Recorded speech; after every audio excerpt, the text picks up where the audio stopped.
யார் ஏழை யார் பணக்காரர்?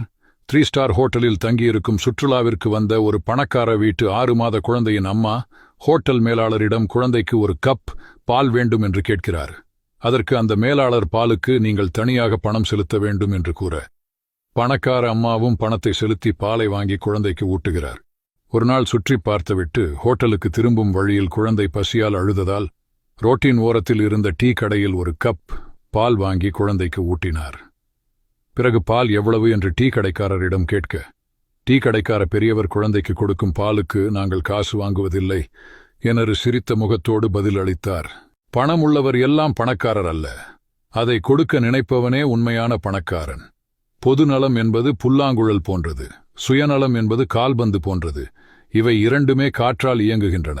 ஆனால் ஒன்று முத்தமிடப்படுகின்றது, மற்றொன்று உதைக்கப்படுகின்றது.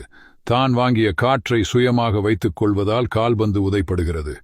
ஆனால் தான் வாங்கிய காற்றை இசையாக புல்லாங்குழல் தருவதால் அது முத்தமிடப்படுகிறது. சுயநலம் உள்ள மனிதன் புறக்கணிக்கப்படுவான், பொதுநலம் உள்ளவன் போற்றப்படுவான். இதுபோன்ற சுவாரஸ்யமான பதிவுகளுக்கு என்னை ஃபாலோ செய்து கொள்ளுங்கள். All the best.